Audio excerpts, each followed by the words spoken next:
समाज का ये जजमेंट आपकी इज्जत के पुर्जे उड़ा देता है। उसकी आंखों में गुस्सा है पर जुबान पर मजबूरी। टैक्स हमारा पर साहब वाला रवैया इनका।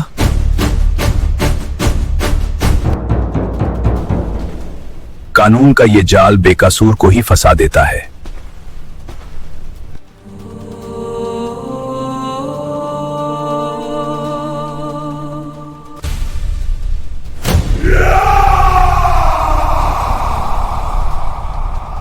क्या आपने कभी सोचा कि हमारे देश में जब किसी के घर के बाहर पुलिस की गाड़ी आकर के रुकती है तो लोग ये नहीं पूछते कि क्या मदद चाहिए, बल्कि ये जरूर मान लेते हैं कि इस घर में जरूर कुछ काला है।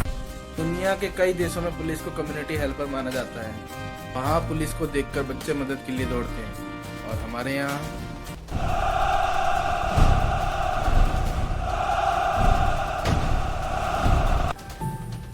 यहाँ माँ अपने बच्चे को कहती है कि चुप हो जा बेटा, नहीं तो पुलिस पकड़ के ले जाएगी। आखिर ऐसा क्यों है कि जो वर्दी हमारी सुरक्षा के लिए रखी गई है वही हमारे डर का सबसे बड़ा प्रतीक बन गई है।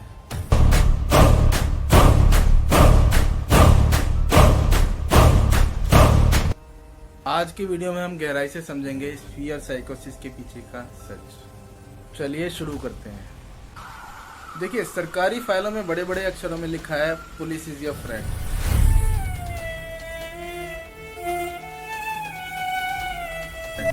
लेकिन असलियत क्या है? असल में हमारे देश में दो ऐसी आवाजें हैं जो आपकी नींद उड़ा सकती है। एक चोर की आहट और दूसरी पुलिस का सायरन। अचानक एक रोशनी आपकी नींद छीन लेती है। और विडंबना देखिए, एक से हमें खतरा है और दूसरे को हमारी हिफाजत के लिए रखा गया है। लेकिन एक आम आदमी के लिए दोनों ही बराबर का तनाव पैदा करते हैं। क्या आपने अपने किसी दोस्त को देखकर कभी दरवाजा बंद किया है?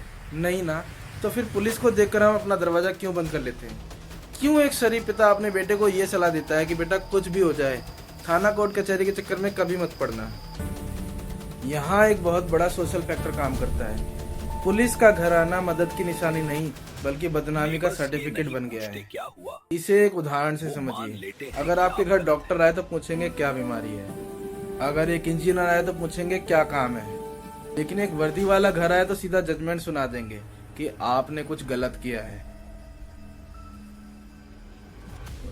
ये सिर्फ समाज का डर नहीं है, सिस्टम का फेलियर भी है।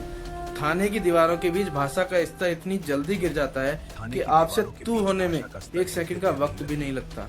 एक आम इंसान थाने में जाते वक्त ये सोचता है कि उसकी डिग्निटी के पुर्जे पुर्जे हो जाएंगे। अब बात करते हैं पावर डायनेमिक्स की। टैक्स हम भरते हैं, सैलरी सरकार उन्हें हमारे पैसे से देती है, तो फिर ये साहब वाला एटीट्यूड क्यों? दिक्कत यह है कि उनके पास कानून है और हमारे पास सिर्फ संविधान से लिखे हुए अधिकार जो जमीन पर कम ही टिकते हैं।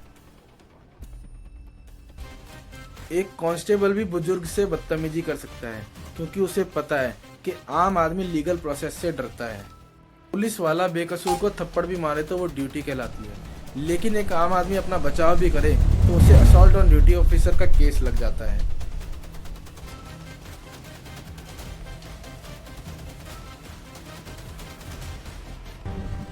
अक्सर लोग कहते हैं कि लोग रिश्वत क्यों देते हैं। दोस्तों, कोई अपने मेहनत की कमाई शौक से किसी की जेब में नहीं डालता।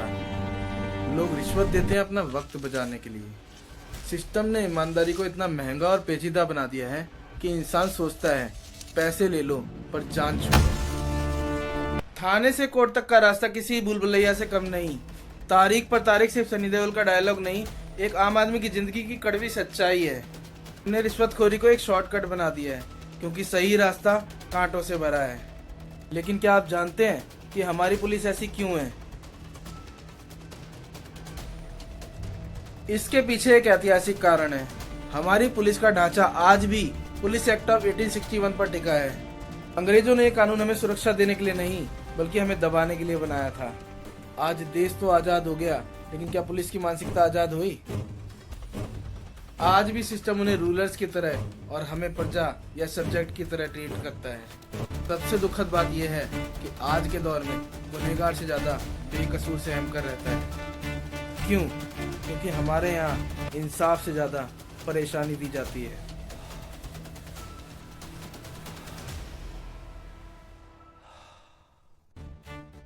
अगर आप गवाह बन गए तो आपकी लाइफ नरक बना दी जाएगी।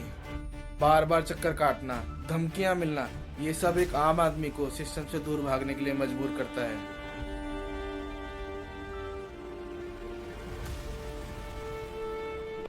वीडियो आलोचना के लिए नहीं है। हमें समझना होगा कि पुलिस हमारे लिए बनी है। जब तक हम अपने कॉन्स्टिट्यूशनल राइट्स, FIR, RTI की प्रक्रिया को नहीं समझेंगे तब तक ये डर बना रहेगा। हमें पुलिस रिफॉर्म्स की सख्त जरूरत है ताकि पुलिस फोर्स नहीं बल्कि सर्विस बने। सरकार से भी ये सवाल पूछना जरूरी है कि हर थाने का माहौल क्यों कस्टमर फ्रेंडली नहीं हो सकता। अगर आपको भी ये वीडियो इन्फॉर्मेटिव लगा तो इसे शेयर कीजिए। और आप क्या सोचते हैं, क्या आपके साथ भी कभी ऐसा हुआ है? नीचे कमेंट्स में बताइए। मिलते हैं अगले वीडियो में। जय हिंद।